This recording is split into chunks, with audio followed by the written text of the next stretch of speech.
네, 이번 한 주 정치권 동향과 이슈를 짚어보는 뉴스엔의 맞짱 토론입니다. 오늘도 뜨거운 토론 함께해 주실 두 분이시죠. 김경진, 이상일 두 전 의원 나오셨습니다. 어서 오십시오. 어서 오세요. 안녕하세요. 네. 오늘은 박원순 서울시장 관련 얘기부터 좀 해야 할 것 같습니다. 어제 뉴스엔 시간 중간쯤에 이렇게 실종 소식 알려졌다가 이제 밤 우리 새벽 12시 바로 이제 바로 넘어서 사망으로 확인이 된 건데요.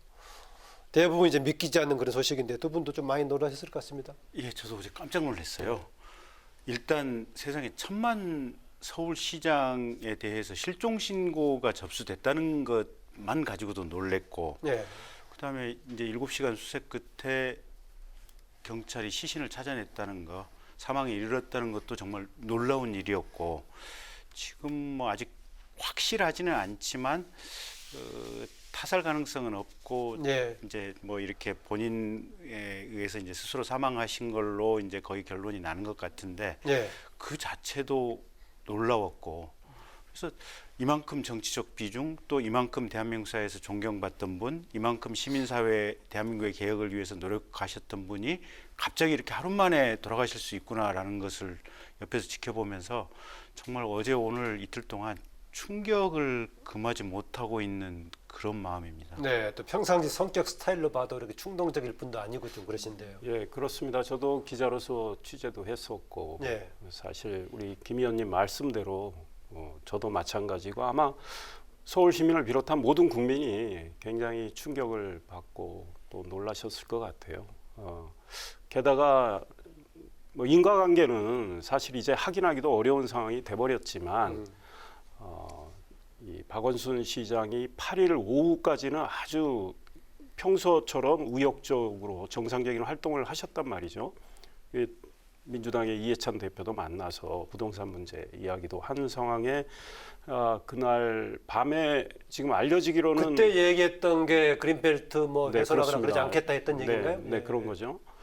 그런데 그날 밤에 이제 이미 피소가 된 상황이 됐고 아마 대책회의가 있었던 걸로 언론을 통해서 지금 알려지고 있는데 이제 그때 본인이 굉장히 심적으로 많은 고뇌를 했을 것 같아요. 그런데 박 시장께서 이렇게 저런 선택을 하신 거에 대해서는 그 방식에 대해서는 저는 동의하지 않지만 네. 개인적으로 많은 고통을 겪고 고뇌를 한 다음에 이제 저런 선택을 하셨는데 일단 뭐 안타까운 일이고 또 고인의 명복을 빌지만 저런 일에 이르기까지에 생긴 문제 있잖아요. 네. 그 문제는 그 문제대로 저는 아직 남아 있다. 그다음에 제가 지금 우려하고 있는 것은 박 시장을 좋아하고 지지하시는 분들 심경은 이해하지만 그분들이 지금 그 소위 피해자로 보이는 그 여성에 대한 신상털이를 지금 하면서 공격을 하고 있는 거 이거는 매우 잘못됐고 걱정스러운 일이다.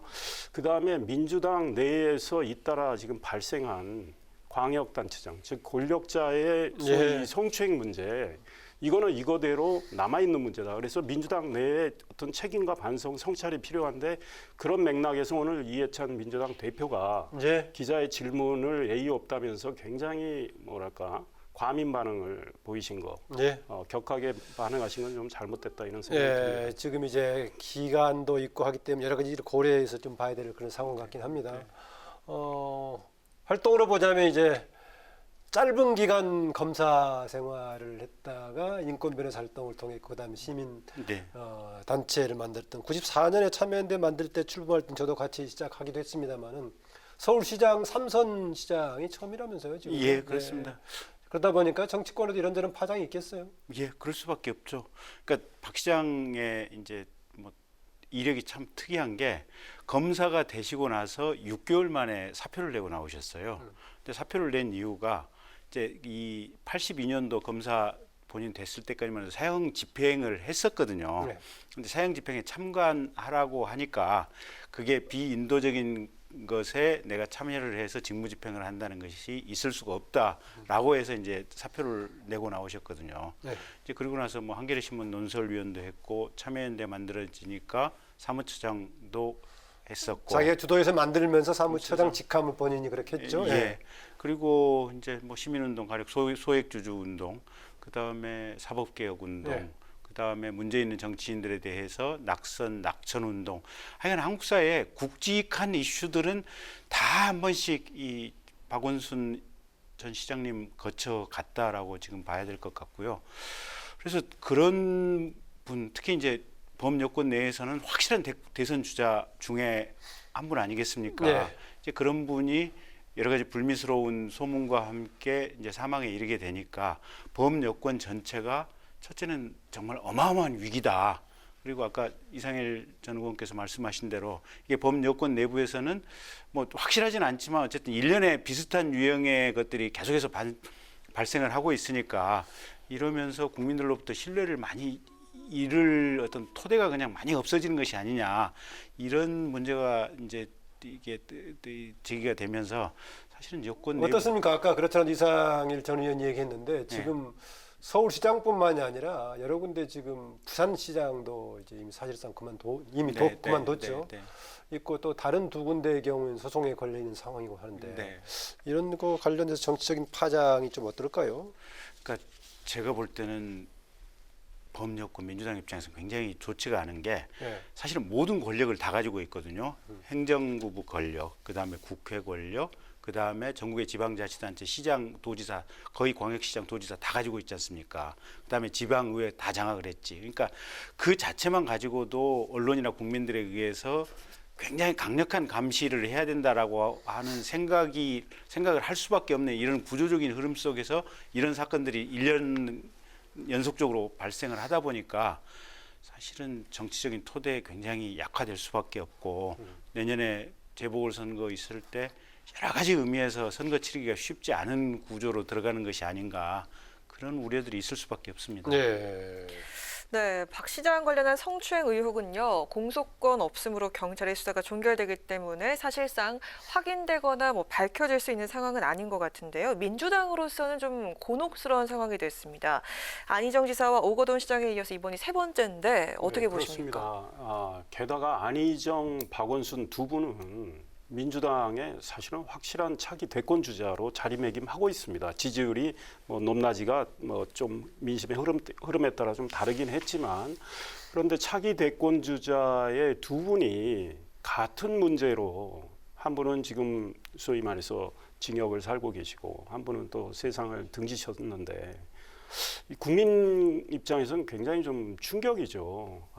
대한민국의 최고의 통치자를 생각했던 분들이 이런 문제를 발생을 시킨다. 국민 입장에서는 너무나 놀랍고 실망하지 않을 수가 없죠. 게다가 부산시장 오거돈, 이제 전 부산시장이지만 그분도 소위 말해서 직원 성추행 문제로 이미 사퇴를 했단 말이죠. 그래서 민주당이 이에 대해서 민주당 이해찬 대표가 기자한테 화내실 일이 아니고 국민한테 사죄하는 그런 입장이 저는 나와야 된다, 이런 생각이 들고요. 네.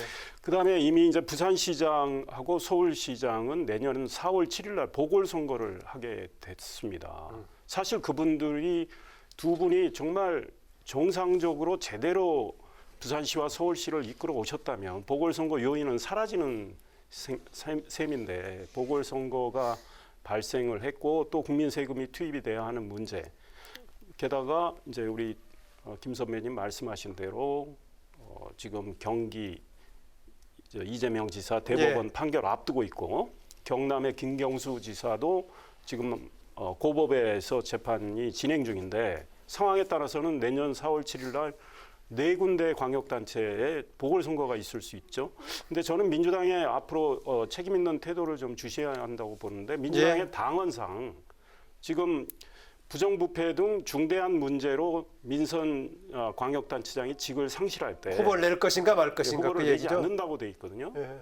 그런데 뭐 부산시장 같은 경우는 이미 논란이 됐지만 서울시장 문제도 민주당이 고민을 하고 국민에 대해서 어떤 책임 있는 그런 조치가 저는 필요하다, 이런 생각이 듭니다. 예. 네, 보궐선거도 있지만 또 여권의 대선 구도에도 또 변수가 될 것으로 보이는데 김종인 앞으로 비대위원장 어떤 영향이 대선 있을까요? 전초전 못지않은 뭐 중요한 선거가 될 거라고 그럴 얘기했는데. 것이라고 보여지죠. 그러니까 이제 서울시장 선거 자체가 사실은 대한민국의 유권자들의 일종의 표본 아니겠습니까? 그리고 서울에서 이 권력, 서울시장의 권력이 어디로 가느냐가 전국에 있는 각지에 분포되어 있는 국민들의 민심에 영향을 이렇게 미칠 수 있는 어떤 리트머스 시험지가 되기 때문에 사실은 아마 정말 대선 전초전 가능성이 충분히 있다라고 지금 보여지고요. 민주당 내부에서도 유력 대선 주자가 한 분 없어진 거 아니겠습니까? 대선 주자 구도에 영향이 있을 거라고 보세요? 충분히 영향이 있다고 봐야죠. 어. 그러니까 박원순 시장을 대선 주자로 또 대통령을 만들고자 하고 했던 민주당 내의 의원들이라든지 위원장들은 예. 그럼 이분들은 어떤 의사 선택을 할 것이냐 이제 그거 좀 지켜봐야 될 것 같고요. 그래서 지금 이제 민주당 당장의 당권 경쟁에도 조그마한 어떤 영향이 분명히 미칠 수 있고 그러면서 연쇄적인 파동이 아마 생길 수 있다라고 지금 보여집니다. 네, 부동산 대책 관련 얘기를 해보죠. 오늘 지금 발표를 했는데요. 사실상 이제 오늘 아침에 추가적인 당정 협의를 하려고 했었는데 박 시장이 이런 비보 때문에 당정 협의는 취소가 됐지만은 부동산 종합 대책은 예정대로 오전에 발표가 됐습니다. 다주택자 또 투기성 주택 보유자에게 세금 더 부과하는 듯 좀 맞춰져 있는데 이상일 전 의원 이번 정부가 22번째 발표라고 하는데 그렇습니다. 발표 어떻게 보세요? 과연 우리 국민들이 이번에 대책으로 정말 대통령이 자신했잖아요. 부동산 문제만큼은 자신 있다. 작년 11월에 말씀하셨고 올해 신년사에서는 뭐라고 그러셨냐면 투기와의 전쟁에서 결코 지지 않겠다 이런 공언을 하셨는데 우리 국민들이 과연 이번 대책으로 그 대통령 말씀대로 현실화될까? 물음표를 저는 여전히 찍을 거로 봅니다. 아하. 이미 우리 국민들은 현 정부의 부동산 대책에 대해서 많은 불신을 갖게 됐습니다. 그리고 지난 6.17 대책이 나오니까 집을 더 사기, 집값이 더 올랐어요. 왜 그러냐면 앞으로도 계속 집값이 오를 거로 예상하고 지금이라도 사야 된다고 생각하기 때문이에요. 대통령이 이제 뒤늦게 공급을 강조를 했는데 그동안에 공급은 제대로 안 하고 세금을 올려서 수요 억제 정책만 쓰다 보니까 이렇게 된 거에 대해서 지금도 오늘 나온 대책은 수요 억제 정책이거든요. 네. 그래서 과연 실효성이 있을까?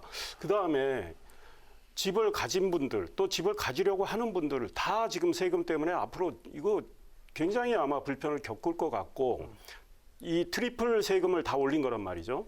그러니까 취득세, 종합소득세, 양도소득세 다 올렸어요. 그러면 통상은 대통령도 강조하셨습니다. 올 1월에. 보유세는 올리되 거래세는 낮추겠다고 했는데 지금 정부가 대통령이 공언한 건 지금 반대 방향으로 가고 있어서 저는 일단 불신도 커지지만 동시에 집행했을 때 그 효과를 기대할 수 있을지 그 얘기군요. 네, 그렇습니다. 그리고 국민들이 이번 대책에 또 구멍을 찾습니다. 그렇기 때문에 저는 실효성은 없다 이런 생각이 들어요. 네. 근데 이제 실효성이 있을지 없을지는 또 조금의 이제 어떤 집행기관 시간을 좀 지켜보면서 그 효력을 좀 봐야 될 것 같고요. 네. 근데 어쨌든 정부가 정말 고심의 고심. 정부도 나름대로 네. 여러 전문가들 의견을 듣고 듣고. 수합해서 했을 거 아닙니까? 예, 그렇습니다. 그리고 세금을 일단 높여놓으면 저게 이제 뭐랄까 가을에 세법이 통과되고 세법 통과되고 바로 시행은 하지는 않을 거 아닙니까? 유예 기간이 네. 최소한 뭐 6개월이라든지 뭐 일정 정도 둘 테니까 그 사이 지금부터 기준으로 한다면 최소한 한 8개월이나 10개월 후에 저 방안이 시행된다고 봐야 될 거고 그렇다고 한다면 그 기간 내에 사실은 세금 중과를 조금 무서워하는 어떤 투기성 자본이라든지 이런 데서는 주택을 좀 매각할 가능성이 있다. 네. 그러면 양이 많지는 않겠지만 어쨌든 지금보다는 공급 시장에 조금은 좀 여유가 생길 가능성이 지켜볼 여지는 좀 있다라고 보시는군요. 있다라고 예. 봐야 될 것 같고요. 지금 오늘 대책은 그러니까 내년 6월 1일 종부세를 부과하거든요. 그러니까 내년 5월 31일까지는 일단 이게 팔도록 예컨대 다주택자 팔도록 해놨습니다. 그런데 아마 굉장히 충격적인 조치라 단기적으로는 뭐 집값 상승세가 좀 주춤할 수는 있어요. 뭐 저는 전문가가 아니어서 제가 장담은 못하지만 그런데 이 장기적으로 볼 때 그다지 효력이 과연 발생할까 이런 의문은 생기고요. 예. 그다음에 이제 좀 생애 처음 이제 주택을 보유하는 사람들에게는 좀 취득세를 깎아주는 걸 냈어요. 저는 그거는 올바른 방향이라고 생각하는데 액수가 작아요. 그러니까 1억 5천만 원 이하의 주택을 산다면 네. 그거를 취득세 전부 면제해 주는데 지금 서울에 1억 5천만 원짜리 주택이 좀 기준을 높였어야 된다 그런 얘기네요. 그런 예. 것들도 보완을 해야 된다 이런 생각이. 지금 정부세 얘기했었는데 정부세 관련해서는 지금 이제 6% 이렇게 올리는 쪽으로 예. 잡았는데 네. 문재인 대통령 국회 입법 지원이 필요하다. 그게 굉장히 중요한 요소로 강조를 했습니다. 그런데 통합당을 중심으로 한 쪽에서는 기존의 정부 시도 내려야 된다라고 얘기하고 있는데 근데 국회에서 입법 추진 과정 어떻게 될까요? 그리 어렵지 않을 거라고 봅니다. 왜냐하면 뭐 국회 기재위도 그렇고 기재위원장도 그렇고 사실은 뭐 민주당이 이제 모든 상임위원장 뭐 절대 다수니까요. 뭐 입법 추진에는 아무런 문제가 없을 것이다. 근데 오히려 이게 일정한 시간 후에 적정한 효과를 거두지 못하면, 그러니까 내년 뭐 이렇게 서울시장 선거나 지방선거 뭐 이런 또 내후년 지방선거나 대선에서 이제 여러 가지 이제 이 선거와 직접적으로 맞물려 갈 가능성이 큰 거죠. 예. 네, 짧게 질문드리겠습니다. 국토부 장관 교체 현 시점에서 검토가 필요하다고 보십니까? 예, 저는 이미 김현미 장관의 얼굴을 국민들이 뭐 영상을 통해서 본다면 화가 많이 날 것 같아요. 민주당 내에서도 지금 경질하라는 목소리가 많이 나오는데 김현미 장관 사실은 작년에 경질을 바꾸려고 했지 않습니까? 그러다가 이제 청문회 문제에서 네. 소위 그 후임자가 거기를 통과하지 못해서 그렇게 됐는데 전문가가 아니잖아요, 김현미 장관이. 이 전문가 아닌 분을 사실은 그 자리에 앉혀서 계속 부동산 대책을 만들어 왔는데 오히려 역효과가 계속 났고 지금 떠도는 영상이 뭡니까? 3년 전에 김현미 장관이 나와서 청와대 나와서 그 부동산 대책과 관련해서 설명한 것들 있잖아요. 그것들이 정반대로 지금 되고 있는 상황에 대해서 이미 국민 사이에 희화화가 됐기 때문에 경질되는 건 너무나 당연하고 네. 사실은 전문가가 그런데 아닌 청와대 분을 쪽에서는 네. 그냥 뭐 계속 유지하는 쪽으로 좀 소식통이 그러니까 나오고 있어요. 국민들의 마음을 헤아리지 못하는 그런 태도가 아닌가 싶어요. 그러니까 정부의 정책에 대한 불신이 더 커질 수밖에 없고 저는 김현미 장관이 전문가가 아닌 이런 분을 계속 그 자리에 앉혀서 그 정책을 구사하게끔 한 이 대통령의 책임도 있다고 생각합니다. 그런데 이 부동산 문제와 관련해서 민주당의 이해찬 대표가 국민께 송구하다고 했지만 사실 이 문제는 지금 대통령께서 국민께 사과를 해야 됩니다. 그것이 책임 윤리라고 생각합니다. 책임론 관련해서 지금 김현미 장관 교체 얘기입니다. 근데 제가 보기에는 사실은 이게 큰 틀에서 보면 김현미 장관의 책임은 아닌 것 같아요. 아하. 왜냐하면 전 세계가 2008년, 9년 금융위기 이후에 거의 모든 국가들이 윤전기로 돈을 찍어내다시피 과잉 유동성 상태를 만들어내고 있고 그게 사실은 가장 이 부동산 가격 상승의 큰 흐름이고 두 번째는 국내에서도 부동산에 대한 수요가 서울 특히 그 중에 이제 서울에서 몇 개 지역으로 지금 집중돼 있으면서 거기에 집값이 오르는 어떤 국민들의 욕망이 집중되는 현상이 있어서 지금 그러다 보니까 이게 김현미 장관의 책임이라고 딱히 할 수는 없는 노릇이거든요. 예. 근데 그럼에도 불구하고 김현미 장관이 들으면 좋아하겠습니다. 좋아하시겠죠. 근데 국민들 입장에서는 그런 점에서 사실은 이제 결과로서 보면 조금 마음을 다친 국민들이 있고 또 이런 지역 내에 부동산을 가지고 있는 고위공직자들이 있다 보니까 예. 누군가는 대신 매를 맞아야 될 사람들이 정무적으로 필요하지 않나. 예. 근데 이제 그게 누굴까? 이제 대통령이나 여권에서 고심이 크겠죠. 네, 실질적인 책임이 얼마나 크냐고 별개의 문제로 예. 국민들에 대한 뭔가 자세가 필요하다 그런 관점에서 경질의 가능성도 얘기를 했습니다. 오늘 여기까지 들어갈 것 같습니다. 네. 두 분 수고하셨습니다. 고맙습니다.